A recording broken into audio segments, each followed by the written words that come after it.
Deixa Deus falar ao seu coração. Lucas capítulo 4, verso 14, diz o seguinte: Jesus voltou para Galiléia no poder do Espírito e por toda aquela região se espalhou a sua fama. Quando você lê Lucas 4, você vê que o que aconteceu anteriormente foi que Jesus foi batizado no Jordão. Existe muita especulação de coisas que Jesus fazia antes de ser batizado. Nós não temos nenhuma evidência bíblica de que Jesus realizou um milagre ou que pregou uma mensagem. Eu tenho a impressão que eu acho que ele deve ter feito muita coisa grande e importante antes do seu batismo. Mas a Bíblia faz questão de narrar que o ministério de Jesus, com a unção do Espírito Santo, acontece depois do seu batismo. Você lembra o que acontece no batismo de Jesus? O Espírito Santo vem sobre ele, né? E o Pai confirma: esse é o meu Filho amado, em quem eu tenho muito prazer. E a partir dali o seu ministério começa. Ele vai para o deserto, ele é tentado por Satanás, e é uma tentação violentíssima, a gente não faz nem ideia, mas ele sai vitorioso. Depois de 40 dias, no mínimo, a gente fala, 40 dias Jesus ficou jejuando, e aí Satanás aparece, mas a gente não sabe quanto tempo ele ficou depois, né? Mas a Bíblia fala que depois disso ele volta para Galiléia. Galiléia não é ainda, é o lugar onde Jesus mais prega, mas não é o final da sua história.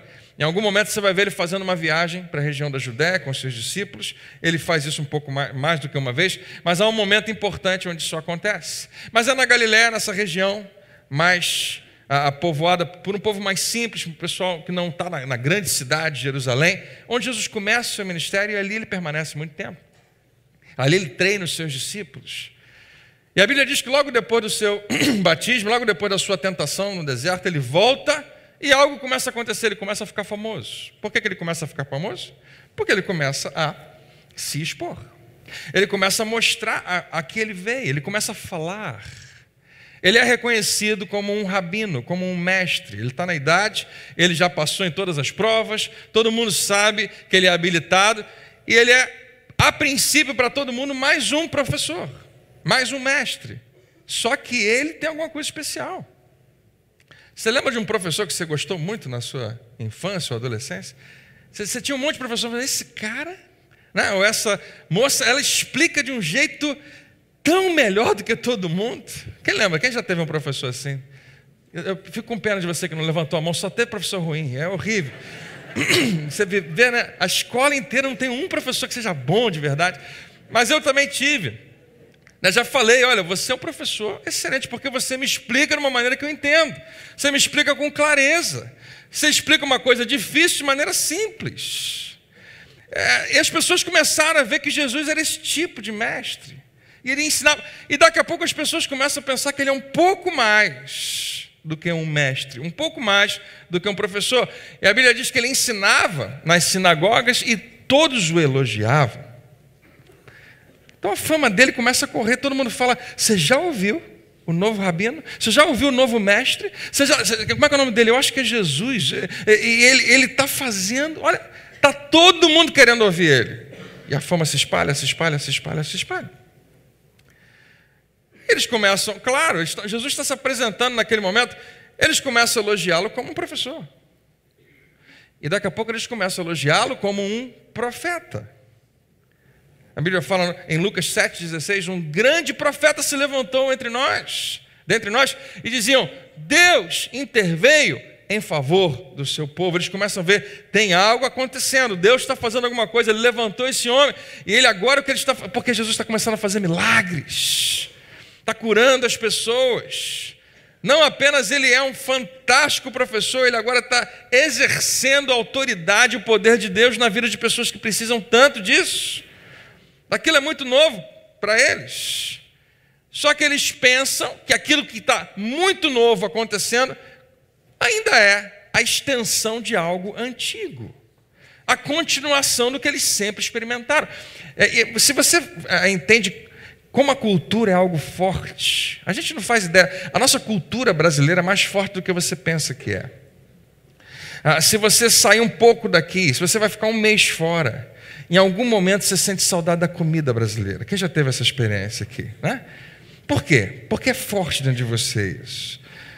Agora, pega um povo de cultura realmente forte. A gente está falando de Israel.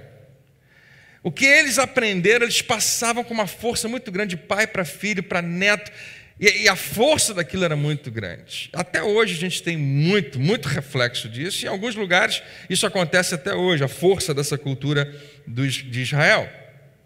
Então, quando eles falam que Deus intervém em favor do seu povo, é tudo que eles conseguem ver. Deus começou algo lá atrás em Abraão e passou por Moisés, e tanta coisa aconteceu até agora, e a gente está sob o domínio de Roma, mas Deus está fazendo algo em favor desse povo. Eles não sabiam, não tinha como saber, eles nem imaginavam que era muito mais do que isso, que Jesus tinha vindo para muito mais do que o seu povo de Israel. E quando você vê o início do ministério de Jesus, Mateus faz questão, e os evangelistas também mencionam, Mateus faz uma compilação que a gente chama o Sermão da Montanha. Possivelmente, Jesus fazia isso com alguma frequência. Ele subia em algum lugar, ele ia para algum lugar onde ele conseguia falar para muita gente, e ele pregava. Alguns dizem que o Sermão da Montanha, as verdades que Jesus pregava ali, ele pregava o tempo todo. Ele não pregou uma vez só. Era a sua mensagem frequente. Ele estava apresentando o reino de Deus. E a gente lê Mateus 5, 6 e 7, o Sermão da Montanha. Às vezes você pode ficar até meio assustado ali, porque é muito radical.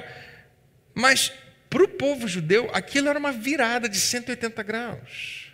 Era uma mudança total, era uma direção que eles estavam indo. Jesus convida eles a dar meia volta e ir numa outra direção. Sermão da Montanha não foi o título que Jesus deu à sua mensagem, possivelmente era algo que ele repetia o tempo todo, e ele apresenta uma visão geral do reino de Deus. E é assustador para o povo, porque o reino que Jesus estava apresentando era estranho, é completamente diferente do que eles estavam acostumados, completamente diferente do que eles esperavam que fosse. Era um reino que vinha na contramão, não desse mundo. E o povo, ao mesmo tempo que era extremamente impactado e era atraído ao que ele falava, não entendia tudo que ele estava dizendo. Quando a gente lê hoje também, a gente acha que a gente entende. Quando a gente lê com os nossos olhos do século 21, né? Era diferente de quem lia com os olhos do século 1, primeiro século, com Jesus. E a gente não percebe a tensão, o conflito, os confrontos interiores que Jesus está apresentando com base no que eles tinham aprendido até hoje. Quando você aprende uma coisa que você tem convicção a vida inteira, é muito difícil tirar isso de você. E é mais ou menos o que Jesus está tentando fazer. E logo que ele abre o que a gente chama o Sermão da Montanha, ele já dá uma paulada que ninguém faz ideia do que ele está falando. Como é esse Jesus? Ele chega lá e fala: bem-aventurados, aí, esse eu já tinha colocado, bem-aventurados vocês, os pobres. Lembra que ele está na Galiléia, na região, né, onde a maioria realmente é pobre. Bem-aventurados vocês, os pobres. Bem-aventurados significa sortudos, felizes, invejáveis.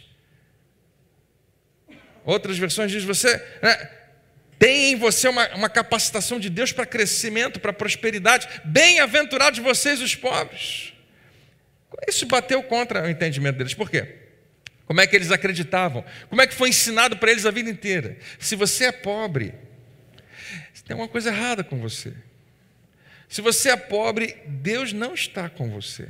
Você está fora. Você não está em aliança. Bem-aventurados são os ricos, porque revela-se neles o favor de Deus. Como foi com Abraão, com Isaac, com Jacó, com Davi, com Salomão. Esses eram bem-aventurados, Deus estava com eles, e a sua riqueza revelava o favor de Deus. Jesus fala: não.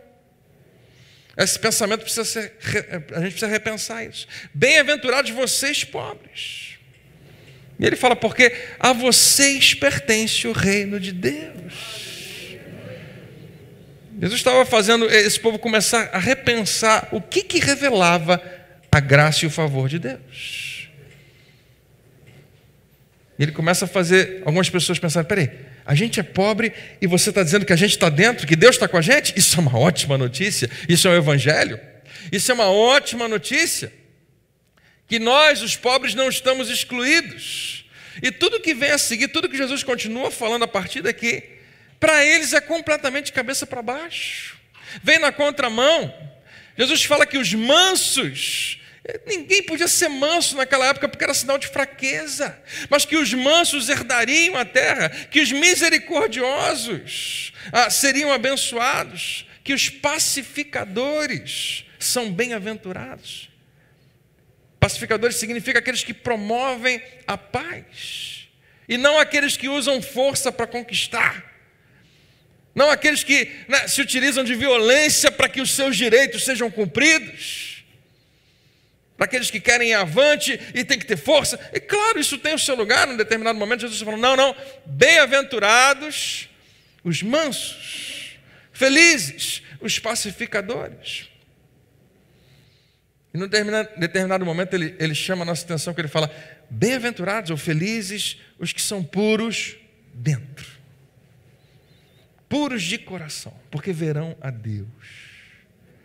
Semelhante aqui, mais tarde alguém vai escrever, a santificação, sem a qual ninguém verá a Deus, a pureza no interior. E isso ia contra, porque eles pensavam, não, a pureza que nós vemos é do lado de fora. Todos os religiosos daquele tempo, o tempo todo se lavavam para revelar pureza. E a pureza exterior, Jesus? E as cerimônias de purificação? Não. Muito mais importante é ser puro dentro. E vai lendo o Sermão da Montanha. Não, tudo que Jesus vai falando vai contra o que eles acreditavam que tinha dito por eles, porque eles tinham afirmado todo o seu pensamento no que Moisés estabeleceu lá atrás. E presta atenção, Jesus não está fugindo do que Moisés falou, ele está apenas apresentando a clareza do que Moisés estabeleceu, porque de lá para cá muita coisa foi falada, de lá para cá muita coisa foi inserida. E se você for estudar, existe uma lei além da lei de Deus, uma lei oral que está acontecendo, que era dominada pelos religiosos, pelos fariseus, e era disseminada entre o povo, de que Deus queria fazer uma obra apenas ali em Israel. E aí Jesus chega para eles e falando, vocês, judeus, povo de Deus, povo escolhido, vocês são o sal da terra, vocês são a luz do mundo. Deus escolheu vocês para começar algo grande, mas não terminem vocês, é para o mundo inteiro.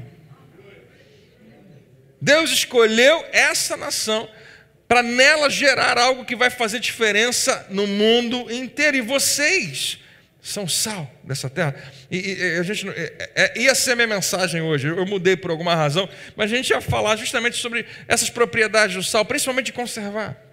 Você sabe que o sal era o conservante daquele tempo, não tinha geladeira.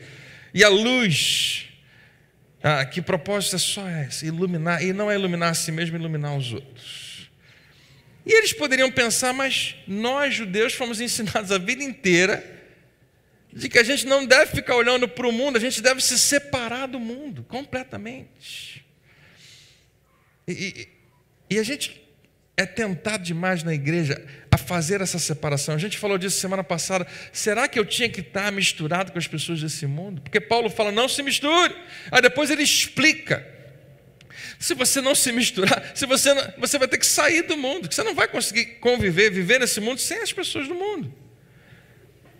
E a gente pergunta, até onde eu posso ir? E Jesus explica, vocês devem ir e ser sal e ser luz.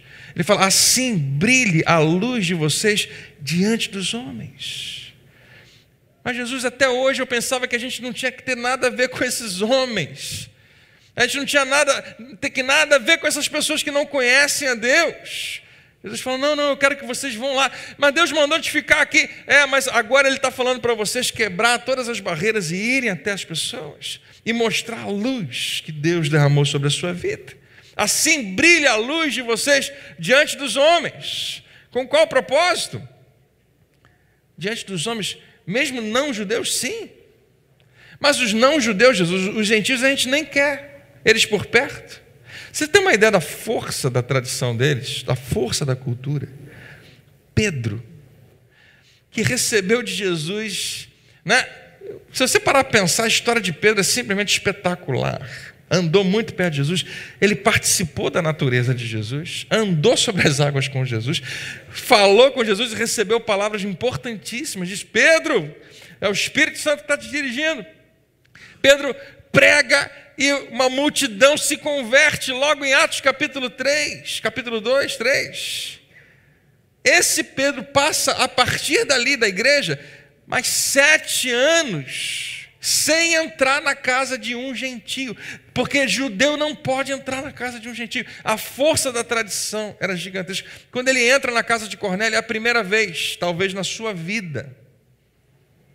E ele começa falando: vocês sabem que não era para eu estar aqui. Ah, bem-vindo, Pedro, fica à vontade. A força, e a gente não pode escapar, queridos. Eu e você, carioca, brasileiro, nós temos também uma força, tradição, que eu sei que hoje pode ser confrontada, e você tem que estar pronto para isso. Assim brilha a luz de vocês diante dos homens. Para quê? Para que vejam as suas boas obras. Olha que interessante, Jesus sabia que Israel era diferente das outras nações, que eles receberam instruções que nenhuma outra nação tinha recebido, que eles estão começando a revelar uma outra dinâmica de vida que os outros povos não conheciam. E eles queriam que ninguém soubesse mesmo. Mas ele fala que as suas boas obras sejam conhecidas e glorifiquem ao Pai de vocês. E eu não sei, que eles entendiam, quando Jesus falou o Pai, que ele estava falando de Deus, mas isso era muito chocante, muito novo. Ninguém chama Deus de Pai. E glorifiquem ao Pai de vocês que está nos céus. Peraí, então você quer que a gente mostre quem nós somos ao mundo para que eles glorifiquem a Deus? A gente queria mostrar quem nós somos ao mundo para todo mundo ficar com medo da gente. Igual nos tempos de Josué. Lembra que quando a gente mostrou quem nós somos e quem é o nosso Deus, a gente deu um grito. E o nosso grito de guerra foi tão forte que uma muralha gigantesca, imensa, grossa, caiu. Uma cidade toda foi destruída sem a gente levantar uma espada. Ali naquele primeiro momento onde as muralhas caem. É isso que a gente quer que todo mundo saiba. Que Deus é com a gente. É nós. E ai de quem se meter com a gente. Jesus fala: não, é para que os outros glorifiquem ao Pai de vocês que está nos céus. Não parece muito mosaico, não parece muito Moisés isso, Jesus.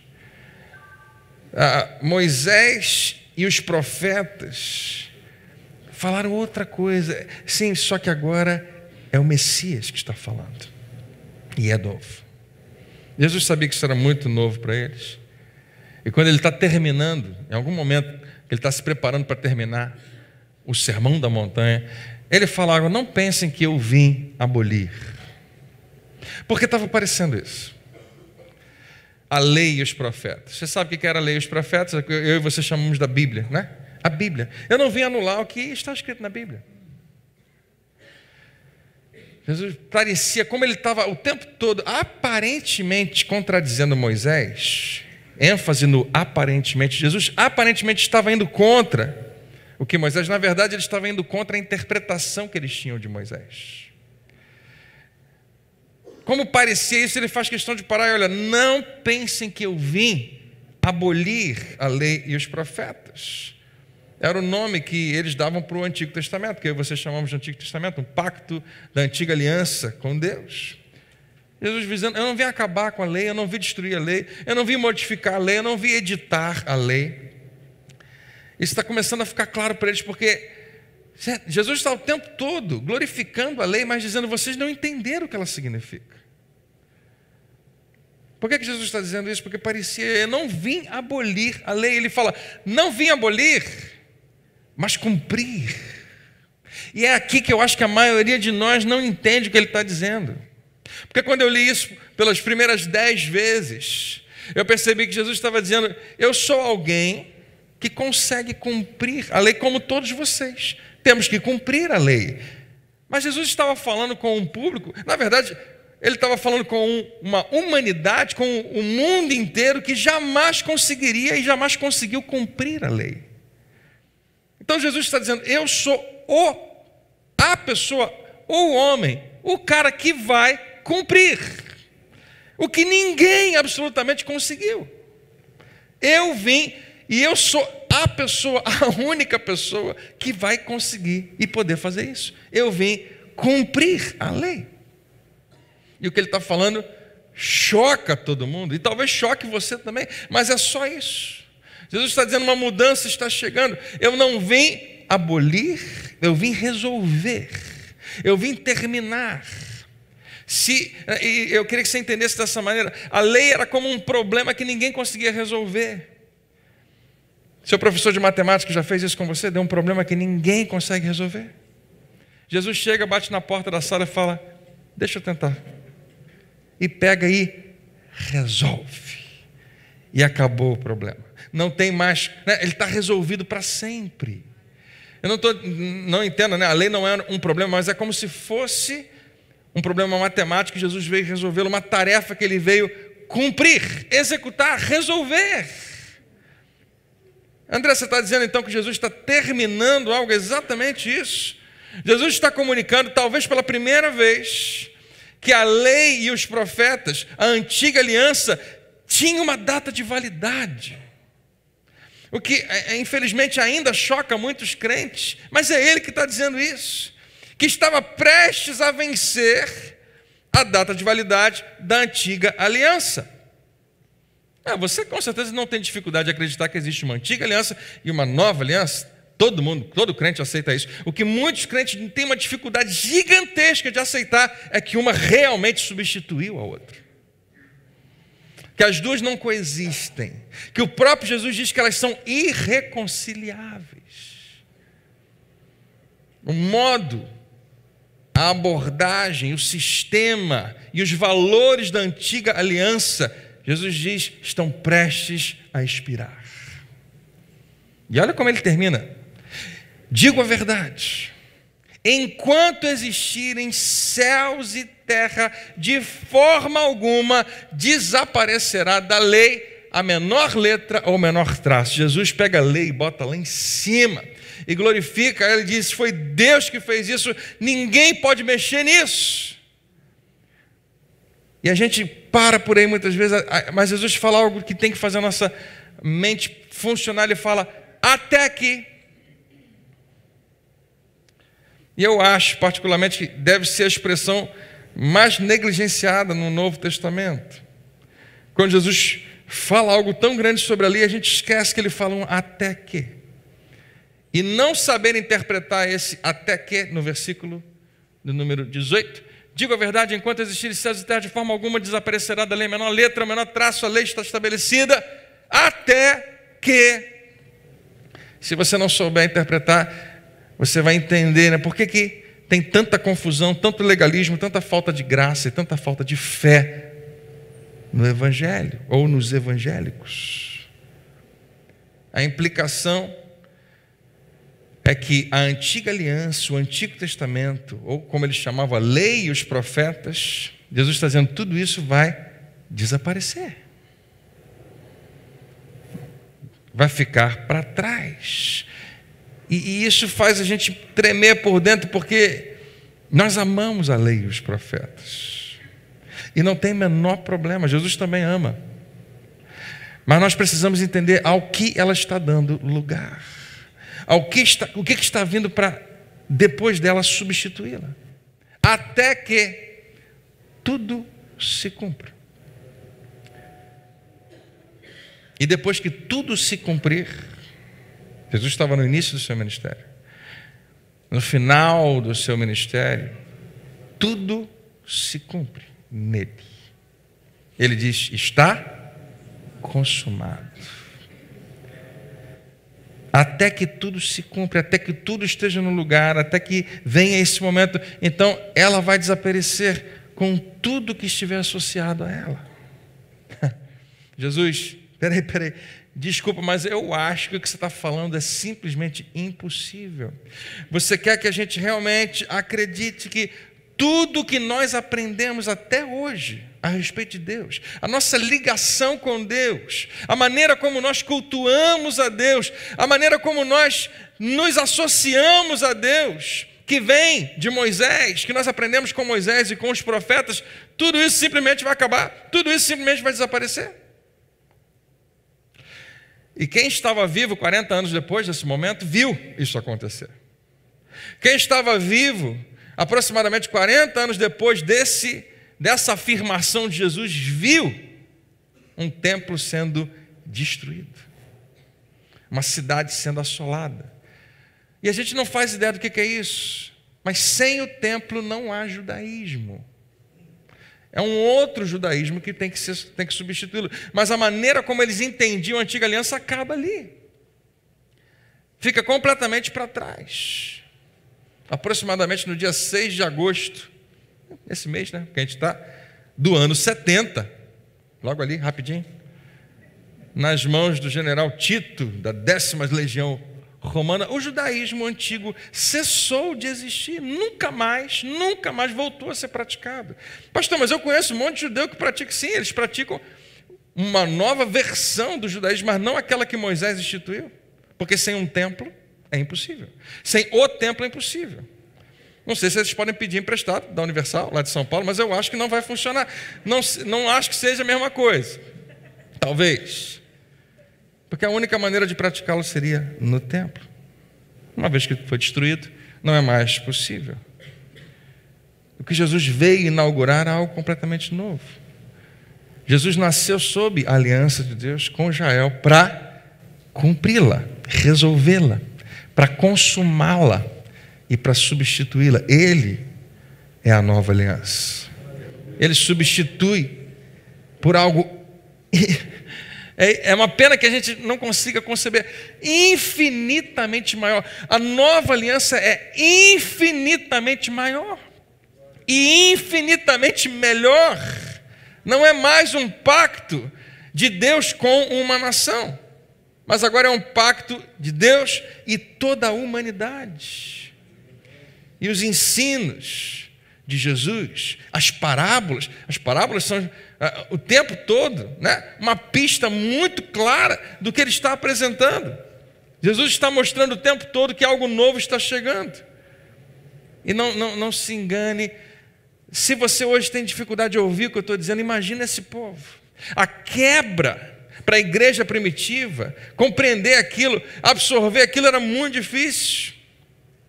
Mas se havia alguma dúvida sobre as intenções de Jesus, ele deixa muito claro. Quando durante o seu sermão, famoso Sermão da Montanha, pelo menos 6 vezes ele usa a expressão: vocês ouviram o que foi dito aos seus antepassados, mas eu digo a vocês. Que audácia, que ousadia, coragem, que intrepidez. Como é que alguém fala, vocês ouviram o que foi dito aos seus antepassados? Jesus está falando de Moisés? Mas principalmente de como ele foi interpretado ao decorrer dos anos. Eu, porém, digo a vocês. Então, vocês ouviram, não mate. Eu digo a vocês, nem odeie. Opa, ficou mais complicado. Vocês ouviram, não cometa adultério. E eu digo a vocês que imoralidade e impureza é pecado. Mudou tudo. Porque até hoje eu achei que eu não tinha adulterado. Mas agora Jesus está dizendo que eu acho que talvez eu tenha. Jesus pega o patamar e sobe. E bota o padrão bem mais alto. Vocês, homens, acham que basta escrever à mão um certificado de divórcio, que você pode abandonar a sua esposa à sorte dela e deixá-la para lá? Eu digo, não é assim. Tudo isso era novo para eles. E claro, isso começou a deixar o povo curioso, interessado, assustado, mas deixou os religiosos apavorados. Espera aí, Jesus, o que você está falando? Quando você diz essas coisas, você está indo de encontro ao que Moisés nos disse. Quem você pensa que é? Você não pode substituir Moisés como legislador, como mediador da aliança. E Jesus termina com uma afirmação tão simples e ao mesmo tempo tão profunda que nós temos nos últimos 2000 anos praticado ela, ou tentado praticá-la, e usado como uma afirmação. Alguns chamam da regra de ouro. Toda sociedade e cultura avançada Hoje no planeta existem culturas que não avançaram, mas toda a sociedade e cultura avançada leva a sério isso que Jesus falou. Mas para aquele povo, naquele momento, foi uma revelação. Eles nunca tinham ouvido nada igual. Aquilo inspirou eles. Quem era a plateia de Jesus ouviu talvez pela primeira vez algo assim. E ele fala assim: em tudo façam aos outros o que vocês querem que eles façam a vocês. Quem ouve isso pela primeira vez, eu acho que é uma revelação tão forte, tão bombástica. Talvez eles começassem a sonhar: meu Deus, imagina um mundo assim. Imagina um mundo onde as pessoas se preocupam com as outras. E antes de querer que faça alguma coisa, elas fazem primeiro. Jesus ensina isso porque ele está começando a apontar numa direção do que ele quer revelar. Em tudo, façam aos outros o que vocês querem que eles façam. Jesus resume a lei e os profetas. Ele fala: pois esta é a lei e os profetas. Essa é a Bíblia. É isso que interessa. Espreme a Bíblia, tudo vai sair esse suco. Façam aos outros o que você queria que fosse feito a você, o que você quer que eles façam com você. Mas e se não fizerem? Não é problema seu. Mas e se eu não conseguir o resultado que eu queria? Você não tem controle. Você só tem uma responsabilidade: você faça. Você faça o que você queria que fosse feito a você. Preste atenção aqui em mim. Isso era um presságio a algo que estava prestes a acontecer. Essa era uma das primeiras pistas que Jesus estava dando sobre uma única ética moral para estabelecer o seu reino. Como eu falo frequentemente aqui, muito fácil de entender, muito difícil de fazer. Muito menos complicado, mas exige muito mais de nós. Entender o amor ao próximo não é difícil. Praticá-lo é extremamente difícil. Então, se você se recrutou para ser, um soldado de Jesus, se você entrou para essa família, se você acredita no novo nascimento, deixa eu te falar, foi a isso que ele te chamou. Há uma prática extremamente fácil de entender e não tão fácil de praticar, e ele nunca disse que ia ser fácil. Mateus 7, 28 e 29 diz assim: quando Jesus acabou de dizer essas coisas, as multidões estavam maravilhadas com o seu ensino. E eu também estaria, e você também. Talvez hoje você esteja abrindo os olhos para algo que ele tinha falado e você nem tinha percebido, e nos deixa maravilhados, porque ele ensinava como quem tem autoridade, e não como os mestres da lei. Todo mundo ouvia Jesus pregando aquilo e fala: meu Deus, esse cara não apenas ensina isso, a gente percebe que ele vive isso, ele acredita nisso, ele acredita nesse estilo de vida, nesse estilo de mundo, nessa visão. Ele falava apaixonado e as pessoas se apaixonavam. Mas os mestres da lei, por outro lado, eles entendiam de lei, eram excelentes teólogos, mas não tinham essa autoridade. Os líderes religiosos, os fariseus, os saduceus, e se você juntar essa turma toda no tempo de Jesus, eram partidos que eles não se davam entre si, mas eles encontram um interesse comum quando se trata de matar Jesus.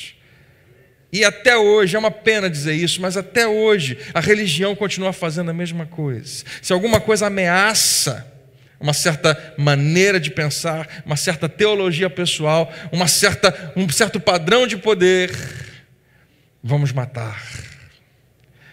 E eles se juntam, saduceus que detestavam os fariseus, que detestavam os saduceus, juntos com os herodianos e mais um outro grupo, e até com os romanos, para matar a Jesus, porque era um inimigo em comum. Os mestres da lei, por que eu estou falando deles hoje? Porque você vai encontrar eles por aí, tá? Estão vivos até hoje.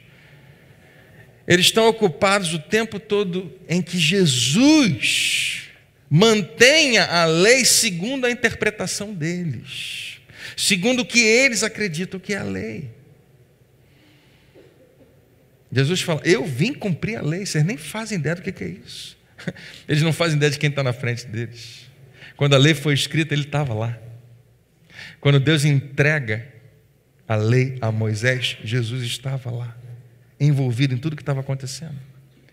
E eles frequentemente tentavam contrapor Jesus a Moisés. Você viu quantas vezes? Moisés falou isso, você está falando aquilo. Moisés disse que a gente deveria apedrejar. O que você diz? O tempo todo eles querem colocar Jesus numa posição onde o povo veja que ele está contra Moisés, contra a lei, e em nenhum momento Jesus cai. Frequentemente esses homens vão embora envergonhados por causa da autoridade de Jesus. Por causa da sua postura de humildade, ele conseguia envergonhar os homens. Eu acho que ele faz isso até hoje. Isso é importante para mim e para você? Deixa eu dizer para você por que essa mensagem é tão importante. Porque eu e você continuamos ouvindo. E precisamos ouvir Jesus dizendo: vocês ouviram o que foi dito aos seus antepassados. Vocês têm uma criação, vocês têm uma história familiar, vocês têm algo que contaram para vocês, trouxeram a vocês uma versão do cristianismo que talvez não seja verdadeira. Disseram algo para você. Eu já disse para você. Talvez eu tenha falado exatamente com essas palavras. Olha, se está na Bíblia, está resolvido, está dito e pronto. André, você vai falar contra isso? Eu só quero te dizer o seguinte: Jesus faz distinção entre as duas alianças, e as duas estão na sua Bíblia. Jesus faz uma distinção imensa entre duas alianças, e as duas estão nesse livro que eu e você carregamos e amamos e temos tanto carinho. E eu vou continuar pregando a vida inteira o Antigo Testamento e o Novo. Nunca um em detrimento do outro. Mas ele faz uma ruptura. Jesus diz que a visão de mundo, os valores que estão entre o livro de Êxodo e o livro de Malaquias, tinha uma vida útil. Tem o seu fim. Ele veio para cumprir, para consumar o antigo e trazer algo completamente novo. Você sabe que eu falo isso, no meu coração eu tenho uma alegria imensa de poder compartilhar isso com você, mas eu sei muito bem como eu sou julgado por esse tipo de palavra, porque onde quer que eu olhe, alguns dias atrás eu estava ouvindo vários pregadores, e existe uma sede gigantesca de trazer no Antigo Testamento uma lição doutrinária para a igreja hoje. Eu não sei porque que a gente tem isso. O Antigo Testamento é sensacional, ele é maravilhoso, mas ele não foi escrito para a igreja. Ele é uma referência para mim e para você do que Jesus iria fazer. Deixa eu repetir para você. É porque a gente não conhece tão bem a história. Você recebeu uma Bíblia assim, está aqui, acredita em tudo, completamente que está escrito aí é verdade, e eu recebi assim, eu acredito dessa maneira. Mas Jesus está dizendo: olha, o que acontece daqui até aqui, agora eu estou mudando. Então você precisa prestar atenção a partir de agora. E o que a gente faz com tudo que está no Antigo Testamento? Lê, estuda, reflete, percebe os tipos e o que está ali representando, qual é a sombra do que eu estou fazendo, porque vai confirmar tudo. Gênesis, Êxodo, Levítico, Número até Malaquias apontam para mim. É bom que você perceba isso. Mas vocês são uma nova... São nova criatura de uma nova aliança, de um novo movimento, de um novo pacto, com um novo mandamento. Vocês precisam saber que o que interessa para vocês é o que eu estou dizendo. Quantos aqui amam Jesus? Mais que tudo. Ele diz: eu sou o caminho. Ele é a palavra. É para ele que a gente deve estar olhando. E se eu não falasse nada disso para você, se você apenas estudasse a história, você vai ver que a história comprovou tudo que ele falou. Não existe conflito entre a antiga aliança e a nova aliança. Jesus diz que elas são irreconciliáveis. Ele fechou a porta atrás dele de uma aliança e abriu uma nova, para começar algo novo. E eu não consigo fugir do que eu acredito que é uma das melhores ilustrações para falar disso, que é a história que eu e você conhecemos na nossa natureza do casulo e da borboleta. A lagarta, eu estava estudando um pouco mais sobre isso, é impressionante o processo e demora, mas ela constrói em volta de si um casulo e ali ela fica, e ali ela é transformada.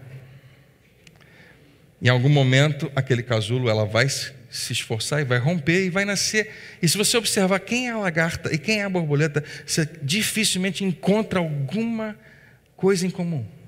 Eu achava que a lagarta a borboleta ia ficar com cara de lagarta, mas é completamente diferente. Sério, vai lá estudar. O que aconteceu com ela? Mudou completamente. Mas é o mesmo bicho? É o mesmo bicho. O que você nunca vê? Quando a borboleta sai dali, ela não sai carregando o casulo com ela. Ela não leva o casulo para onde ela vai. Quem é o casulo? Algo maravilhoso. Algo extremamente importante. Algo que é digno de toda honra. Algo que é extremamente valoroso, mas que cumpre um propósito. E a partir do momento que cumpre o seu propósito, deve ser deixado para trás. Como eu disse para você, não é uma mensagem fácil de pregar. O casulo, a antiga aliança, é de extremo valor. É importante demais. Até o momento em que a borboleta se revela. Até o momento em que Jesus diz que tudo se cumpre. E ele diz: está consumado. Deus planejou muito bem. O casulo, a antiga aliança, o Antigo Testamento, a lei e os profetas foi divinamente criada, foi divinamente planejada por Deus. E a partir dali ele queria fazer nascer a sua glória, a sua luz, a sua vida, através do Senhor Jesus, e ele seria revelado ao mundo. E a gente não pode crescer espiritualmente, a gente não pode amadurecer e ignorar isso. Que esse era o propósito de Deus para Israel desde o começo. A gente não pode supervalorizar Abraão e Moisés acima de Cristo. Embora eles sejam maravilhosos, são exemplos para mim e para você o tempo todo. Mas quando Deus chega para Abraão, ele não fala: Isaac vai salvar o mundo, ele fala: de ti farei uma grande nação. E em ti serão benditas todas as famílias da terra. Isso nunca parou de acontecer.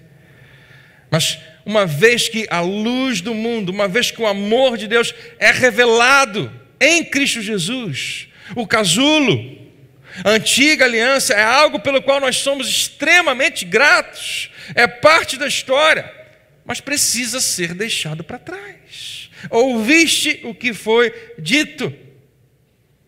Quantas vezes eu já disse isso para você? Quando eu falo para você que a Bíblia é a nossa bússola, é o manual do fabricante, eu ouvi isso várias e várias vezes e acredito nisso, entendo o que eu vou falar, mas eu preciso fazer distinção. Porque mais uma vez nós carregamos duas alianças no nosso livro. E eu não estou pedindo que você abandone a antiga. Jesus está dizendo que ela terminou. Jesus mesmo nunca disse isso, porque no tempo dele nem tinha Bíblia. Era a lei e os profetas. Mas quando Jesus vai se referir a qual é a sua bússola, olha aqui para mim, qual é a sua bússola? Porque você sabe o que vai acontecer? Para mim e para você, embora seja duro ouvir isso, para os nossos filhos vai ser muito importante isso. Especialmente se você tem filhos que estão chegando na adolescência e estão entrando numa universidade. E talvez alguns deles tenham chegado para você e falem: me explica isso, me explica aquilo outro, não entendo isso, meu professor fala isso, e assim, assim, assim, assado, e você às vezes nem tem resposta. Porque nós acreditamos em algum momento, porque é ensinado para nós, e foi ensinado para mim, e eu ensinei para você também em algum momento, de que a base da nossa fé é a Bíblia. André, mas não é algo muito maior, é quem trouxe a Bíblia para a gente. A base da nossa fé é um evento que aconteceu, e através e por causa desse acontecimento, a Bíblia chegou até nós. Se Jesus não tivesse ressuscitado, você nunca nem ia saber o que é uma Bíblia. Você não ia conseguir um livro desse, você nunca ia ficar sabendo. A base da nossa fé é a pessoa de Cristo ressuscitado.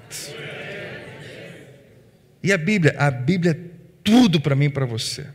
Talvez seja o maior presente que Deus já nos deu depois de Jesus, a sua palavra escrita. Ele acredita tanto nisso, que Ele colocou isso nas nossas mãos, e tem sido para mim e para você um manual de vida, com certeza. Mas Jesus nunca disse que Ele diz assim: você quer saber qual é a tua bússola?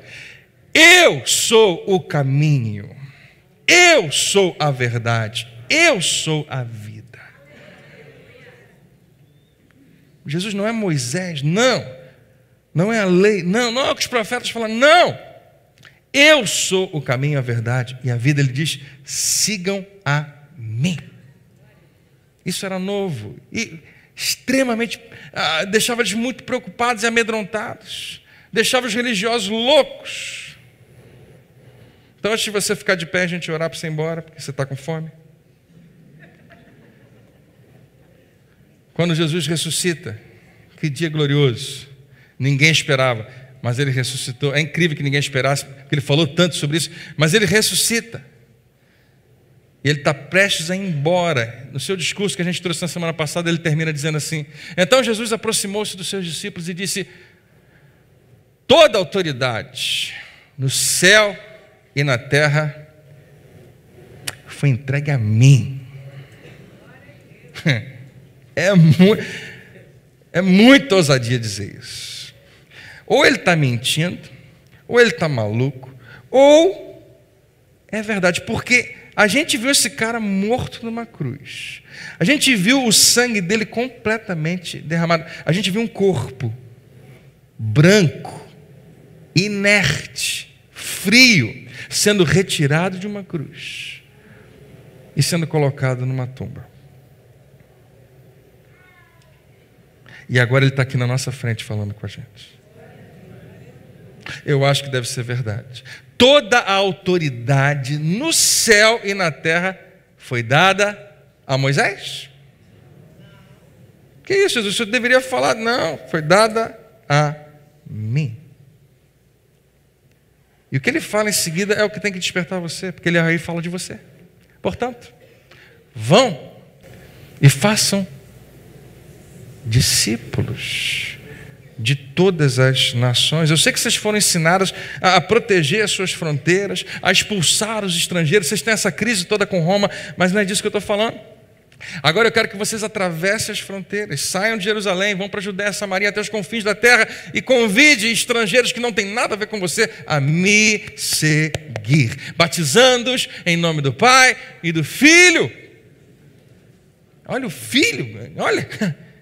Ninguém sabia ainda que tinha que batizar em nome dele, mas agora ele diz, ensinando-os a esses novos discípulos a obedecerem a todas as ordens da Bíblia, do Antigo Testamento, dos 10 mandamentos.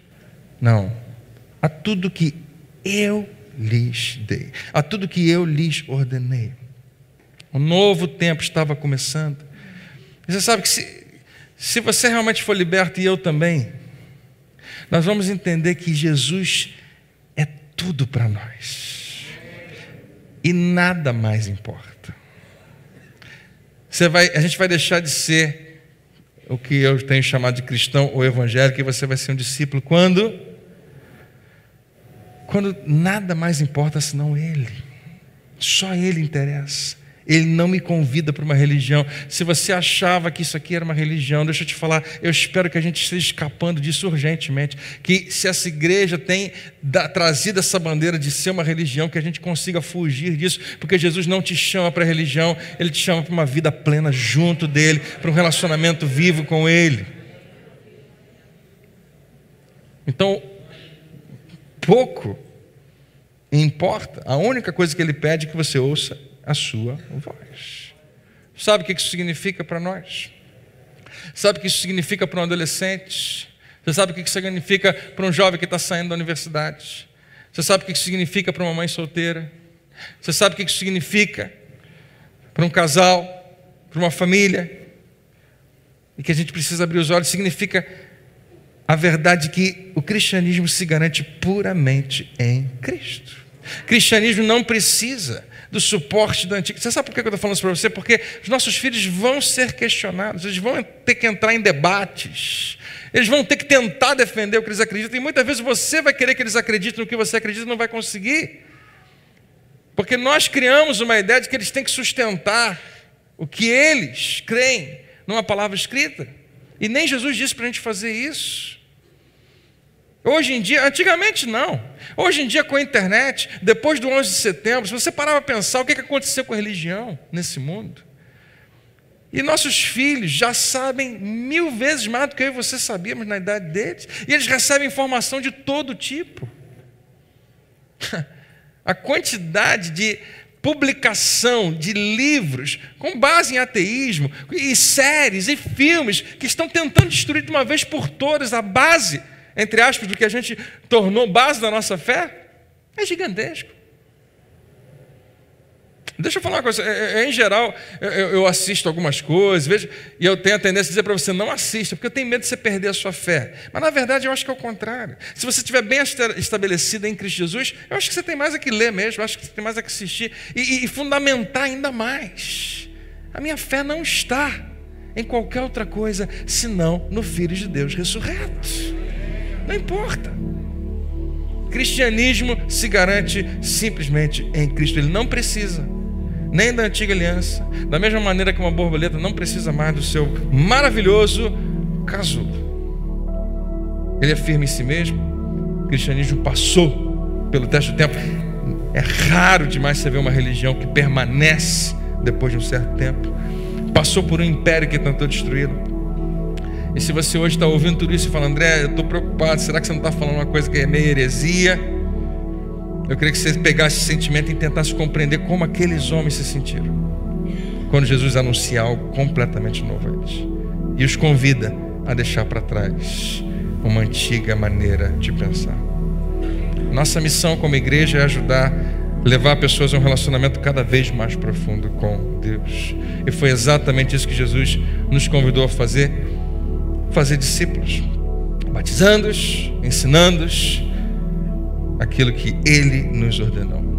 Você lembra o que Ele nos ordenou? A gente falou nos 2 primeiros encontros. Se vocês fizerem isso, assim como eu, vocês também devem fazer. Amar as pessoas loucamente. Quem recebe, diga amém. É assim que nós identificamos um discípulo, é assim que nós fazemos um discípulo. Não perca a semana que vem o episódio 5 do Evangelho dos Evangélicos. Vamos ficar de pé, vamos orar juntos?